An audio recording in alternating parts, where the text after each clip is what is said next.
plenty of reasons. There will always be people in a need and in need. There's always no shortage of.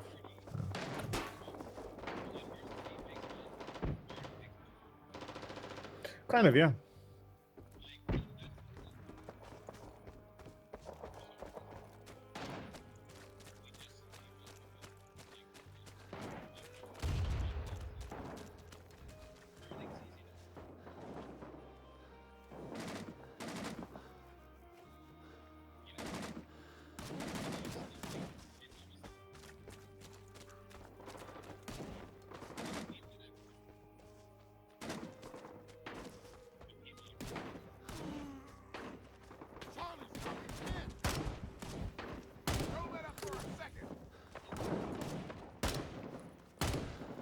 Yeah.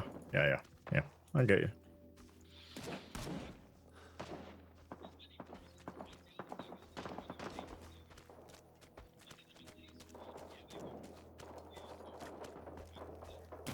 Yeah, the war is there, yeah.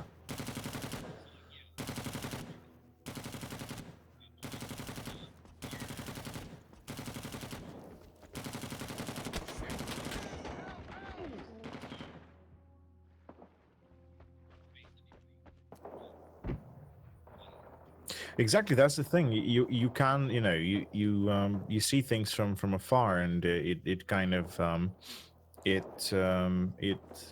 greatly diminishes the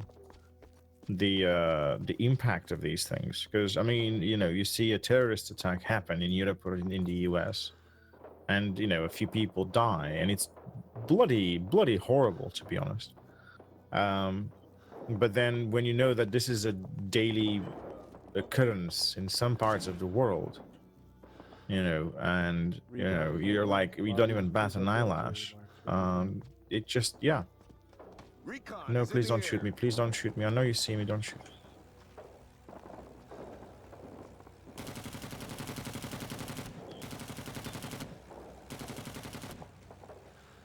Yeah.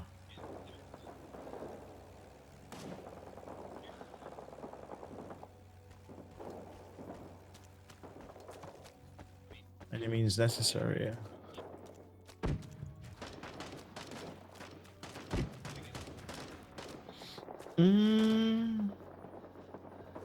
Well, I think it's a unique opportunity, to be honest. I think all the children should be accepted, and you know, this used to be a thing about, say the. I know.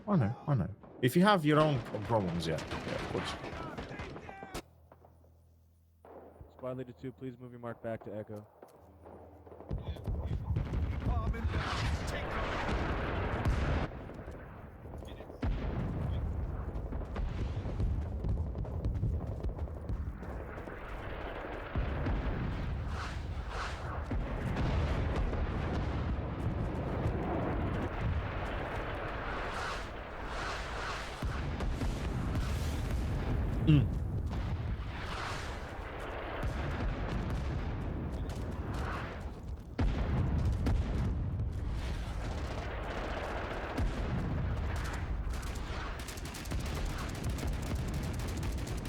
Hurry! Get in the fight, soldier! Yeah.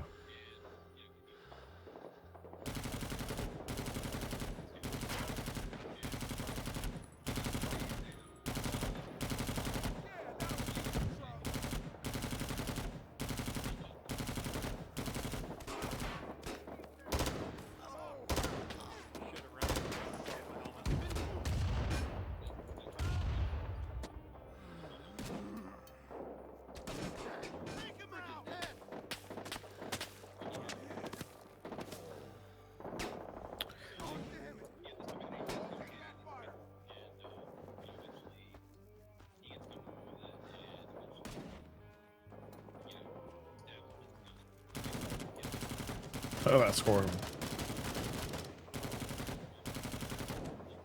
Oh, yeah. Of course.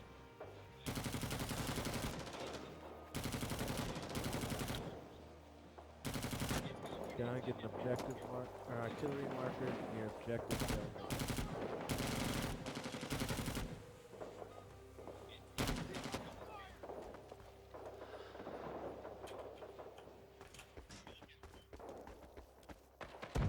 Capture an objective soon, or we lose. Recon is going up in 10 seconds. Sending map. Squad leaders, please prepare to update our base.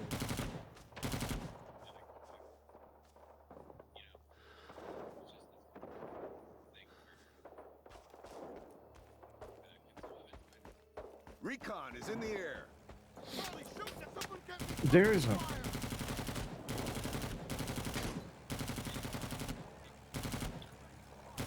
Yeah. There's a nice show on the internet called the Ruben Report. The Ruben Report. We are taking Echo. Hey, hi guys.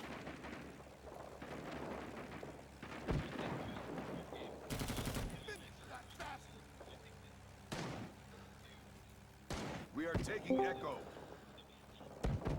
We are taking Echo. Hello.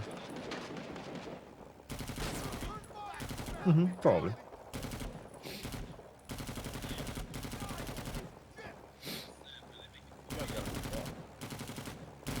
No, that's rubber or glue yeah. There's this nice internet thingy on YouTube, the Ruben Report, and you know, they one of his guests, I like how he put it, you know, he said, listen, it's the only way to win this is to basically keep doing what we're really, you know, best at. You know, it's just you know, growing in a different way. Instead of fighting, we should just focus on, you know, whatever it is, you know, everything else that makes a Western country, you know, wealth, prosperity, education, entertainment, and so on. And he says, you know, and yes, you know, the first and second generation of newcomers will not adapt at all. They will refuse to adapt, but he said eventually their children will.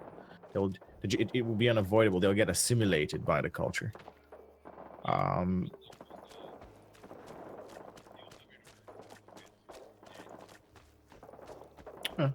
And he says the only thing we need to do now is to make sure that we don't create a place where people come just for the benefits, but actually, if they want to, they should come and work and, you know, get paid. And their children will change. He said they might not change, but their children will change. And if they don't change, he says the children of their children will change. I believe it.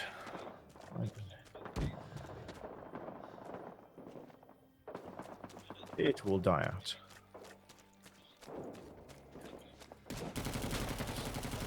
We're beaten this time. Fall back. The only true religion, friend, is football in the UK. Yeah, it's unavoidable. I was literally going in the tunnels and pushing all the way to their spawn, but because I was just one guy, I was dying. Swapping sides. Well, because no, but I mean, I'll put it this way: when I came to the UK,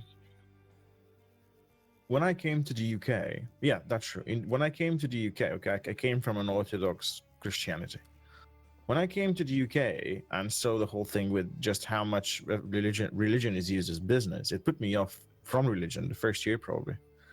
I didn't have to watch any documentaries about it. I just came in and just seeing people, you know, handing leaflets and seeing church people, you know, with houses and driving expensive cars, and then, you know, Jehovah's Witnesses knocking on your door, and I was like, okay, I don't want to have anything to do with it whatsoever. And you know, and then over time, you know, going into the literature, the culture of the country and everything, you know, you realize suddenly that there is a whole new universe of things that you can think about and do, you know, aside from the things you could do and think about from, you know, where you're from. It just expanded my mind tenfold for some things, and of course it made me blind for other things. It's, you know, no sir, I'm Bravo squad. So, and, you know, saying all of this, again, because same with, you know, it's a similar case with my brother's kid now. So, you know, his son 9 months old, my nephew. You know, he has a Bulgarian name, but for all intents and purposes, he's born here in the UK. And you know, my brother's colleagues, you know, keep pestering him about it. They're like, "Oh, what is this kid going to speak? Is he going to speak Bulgarian or English?" And my brother's like, "Well, he's born here. If he gets to study here, he's going to be English through and through, minus the blood, you know." But that's, you know, it's unavoidable. He'll go to an English kindergarten and then school, and he'll pick up the culture here. So he's going to get assimilated, and even if he doesn't go through complete assimilation, even if something stays in him, whatever the hell that is from his genome, genes, you know, then his children, if they live here, they will get assimilated. They will watch stupid football and, you know. Yeah.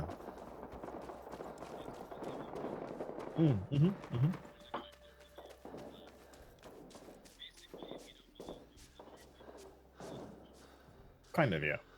Kind of.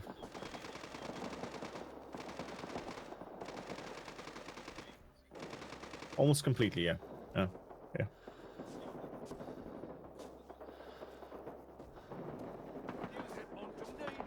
Big time, yeah, because it kind of enables you to read and understand things, and yeah.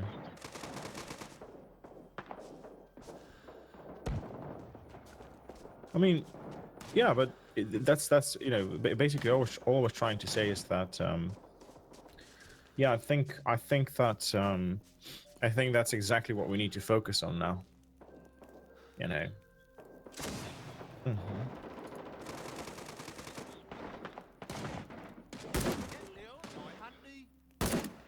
But the religion itself, it doesn't change, so it's becoming very contradictory, you know what I mean? It's contradicting itself. I know what you... Yeah, go on.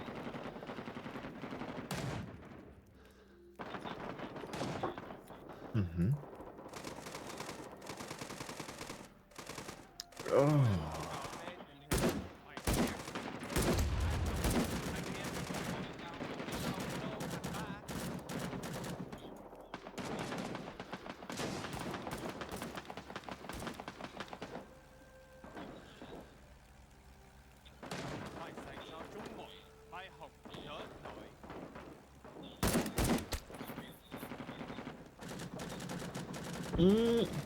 But even if it does, it will mutate. It will mutate because again, you know, you still have things like you know, UFC and American football and European football and gaming, and you know, you won't stop those. And the less they adapt, let me tell you this: Christianity is doing well in with regards to this, because they kind of adapt. Let women in. Allow gay marriage, even though it's against the scripture. Christianity is kind of adapting to this, you know, even though, again, to me, it's very awkward and backwards. It's kind of adapting, and it might survive the tide of time. But you know, Islam continues to be a sore in everybody's eye. And, you know, now in Europe, they're starting to change things, like ban on public prayers is happening. Ban on, you know, things like hijabs and scarves in public is becoming a thing.